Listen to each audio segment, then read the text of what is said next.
Ẹ̀yin èèyàn lé ẹ káàbọ̀ sí Mashola Gist TV o. Wọ́n ní àǹtí wáyé wọ́n ní ó lọ ṣe meeting pẹ̀lú àwọn obìnrin ìlú àti àwọn ọkùnrin ìlú. Pé nǹkan tí kábíyèsí ṣe kò dáa láti gbé Queen Naomi sí inú Royal Manor. Ẹ̀yin èèyàn lé wọ́n ní àwọn èèyàn ò tiẹ̀ tètè mọ̀ pé nǹkan tí ó fẹ́ pe meeting fún nìyẹn. Wọ́n láwọn èèyàn tiẹ̀ sì jókòó. Wọ́n ní wọ́n jókòó wọ́n ń retí ọ̀rọ̀ tó fẹ́ sọ. Wọ́n ní ìgbà tí àǹtí wa tẹnu bọ̀rọ̀ tó ní Queen Naomi kábíyèsí gbé wọn sínú Royal Manor o. Òun dẹ̀ fẹ́ kí gbogbo wọn kàn máàchì lọ sínú palace kí wọ́n lọ sọ fún wọn wípé kò dáa ìwà tí kábíyèsí ń wù wípé àwọn ò ní gbà. Wọ́n ní gbogbo wọn bá ń dìde lẹ́yọ kọ̀ọ̀kan wọ́n ń yẹsẹ̀ wọ́n yà ń jáde ńbẹ̀. Wọ́n ní àwọn ò mọ̀ pé irú meeting tó wá pè nìyẹn. Ẹ̀yin èèyàn lẹ́mọ̀ pé nìkan ló ti ń kó àwọn obìnrin ìlú jọ. There was a time tí a rí lórí social media tó ń bá gbogbo wọn sọ̀rọ̀ lẹ́yọ kọ̀ọ̀kan. Nígbà yẹn ni wọ́n sì ń ṣe olórí tuntun tí wọ́n kó gbogbo wọn jọ tí wọ́n ní àwọn fẹ́ máa dáàbò bo àwọn obìnrin ìlú. Àwọn fẹ́ máa ṣojúṣe gẹ́gẹ́ bí olórí fún àwọn obìnrin ìlú. Wọ́n ní àǹtí wa wọ́n ní ó ń gba gbogbo wọn ní ìmọ̀ràn àti ìyànjú.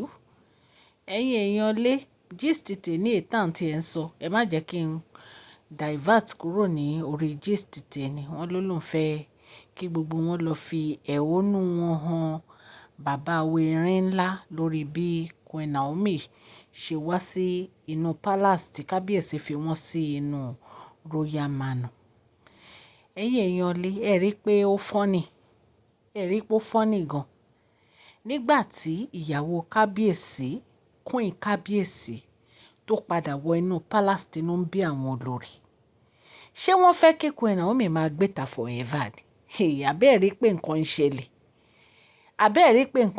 Ṣé wọ́n fẹ́ kí Queen Naomi máa gbé ta forever ni? Ìwọ ní ìwọ káwọn obìnrin jọ òun fi ẹ̀hónú hàn. Irú ẹ̀hónú wo nìyẹn ná? Irú ẹ̀hónú wo ló fi ń hàn náà? Èyí má tún yà mí lẹ́nu o nígbà tí mo gbọ́ gist yìí mo ní kò ní jẹ́ òótọ́ ló ṣẹlẹ̀. Ó ló ń fẹ́ ẹ̀hónú hàn. Ọlọ́run á má gbà wá o. Ẹ jẹ́ kí n kí ẹ̀yin olólùfẹ́ mi ní ilé lóko àti lẹ́yìn òde wípé ẹ káàbọ̀ sí Mashola Gist TV. Mashola Gist TV ń kí yín. Mashola Gist TV ń kí yín. Adúpẹ́ atọ́pẹ́dá. Mashola Gist TV ń kí yín. Mashola Gist TV ń kí yín o. Ó ní ẹ ṣé o lọ́wọ́ ọkùnrin lọ́wọ́ obìnrin lọ́wọ́ ọmọdé lọ́wọ́ àgbà lórí gbogbo bẹ́ẹ̀ ṣe ń comment ten like ten share àdúpẹ́ ní ọwọ́ gbogbo yín. Mashola Gist TV ń kí yín. Ẹ̀yin olólùfẹ́ wa ẹ káàbọ̀ sí Mashola Gist TV. Ṣé àlàáfíà ni ẹwà gbogbo lè ń kọ́? Orúkọ mi ni Mashola kò yí padà. A máa ń sọ̀rọ̀ nípa celebrity gist, royal gist, politics àti gbogbo nǹkan tó ń ṣẹlẹ̀ ní agbègbè orílẹ̀-èdè bàbá wa ní ilẹ̀ Nàìjíríà. A ń sọ̀rọ̀ nípa celebrity gist, royal gist, politics àti gbogbo nǹkan tó ń ṣẹlẹ̀ ní orílẹ̀-èdè wa. Ẹ̀yin èèyàn lè tẹ́ bá ti subscribe ẹ tẹ notification bell kẹ́ ẹ subscribe so that a bá ti post any gist ẹ máa rí.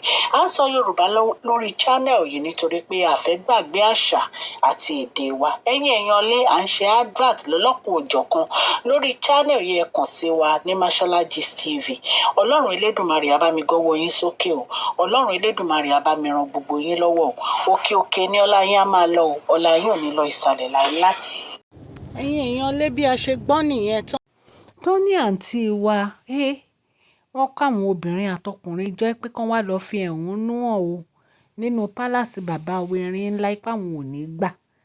Àwọn ò ní gbà pé ibi tí wọ́n fi Queen Naomi sí yẹ pé kì í ṣe ibi tó yẹ kán fi wọ́ sí. Ẹjọ́ ń bo ló yẹ kán fi Queen Naomi sí.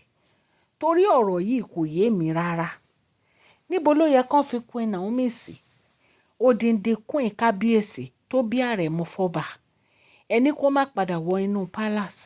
ẹni kò yẹ kó gbé royal manor níbo ló yẹ kán gbé ṣé bí ibi tó yẹ kán gbé ẹ̀yin náà lẹ lọ dìmọ̀ pọ̀ lẹ lọ gbé orí màálù síbẹ̀ nígbà tẹ́lẹ̀ ti gbórí màálù síbẹ̀ ẹni ẹlẹ́ni ọlọ́run dẹ̀ upgrade ẹ̀ wọ́n tún gbé wọn sókè sí i wọ́n lọ ń bá wọn lọ́balọ́ba tò pọ̀ wọ́n lọ ń bá àwọn èèyàn gidi tò pọ̀ ṣebí ibi táwọn lọ́balọ́ba ń gbé ní Queen Naomi ń gbé ní ìsìn ẹ upgrade wọn ni ṣe rí kábíyèsí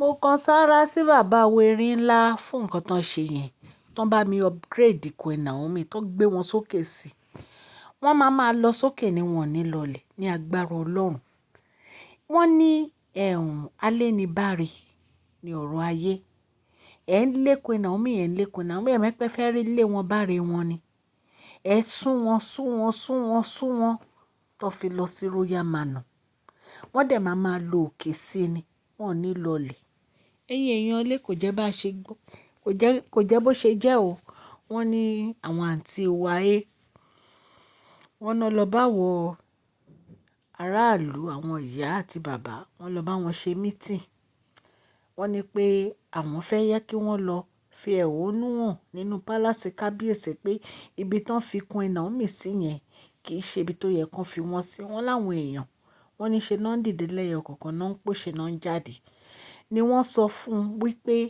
nǹkan tó ṣe wípé ní Ọ̀yọ́ tún jí wípé kò tí ì tán nílẹ̀ wípé kí ó má ẹ̀và dárúkọ Queen Naomi níwájú àwọn ọmọ wípé Queen Naomi ìyàwó kábíyèsí ni Queen Naomi ibi tó bá dẹ̀ wù kábíyèsí náà lè fi Queen Naomi sí pé àwọn ò fẹ́ gbọ́ nǹkan kan láti sọ lórí ọ̀rọ̀ Queen Naomi wọ́n ní bí gbogbo wọn ṣe work out rèé tó kúrò níbi tó ti ń ṣe meeting ẹ̀yin aráalé nǹkan tá a gbọ́ nìyẹn allegedly ni o so wọ́n ní àwọn obìnrin yìí ní kí ló dé tí ojú ò ti àǹtí wáyé pẹ̀lú gbogbo nǹkan tán ló ṣe ó tún wá ń pe meeting ó ní káwọn máa lọ sí ààfin kábíyèsí káwọn máa lọ fi ẹ̀hónú hàn wípé àwọn nífẹ̀ẹ́ kábíyèsí èèyàn apàtàkì ní kábíyèsí pé kábíyèsí ò dojú tàwọn rí wípé so kó má ever mú irú ọ̀rọ̀ báyìí wá fi tó àwọn létí mọ́ wípé kò sí nǹkan táwọn fẹ́ ṣe sí ọ̀rọ̀ kábíyèsí àti Queen Naomi ju káwọn máa gbàdúrà fáwọn méjèèjì lọ wípé ẹnikẹ́ni tó bá dẹ̀ ní pé àwọn fẹ́ dàárín kábíyèsí àti Queen Naomi rú wípé ọlọ́run á kọjú ìjà sí wọn bí a ṣe gbọ́ nìyẹn allegedly ẹ̀yin aráalé tí a bá tún gbọ́ any update a máa mú wá sí etí ìgbọ́yín a dúpẹ́ lọ́wọ́ gbogbo etí tó ń gbọ́ wa ní ilé lóko àti lẹ́yìn òde ọlọ́run ọba láàánú á ṣàánú fún gbogbo yín o ní agbára ọlọ́run gbogbo ẹ̀yin tẹ́ ti subscribe ẹ̀yin tẹ́ ti subscribe a dúpẹ́ lọ́wọ́ yín ẹ ṣé a dúpẹ́ ẹ má gbàgbé kẹ́ fún fídíò yìí ní thumbs up o please share comment like and subscribe God bless you all. Mashola Gist TV love you all.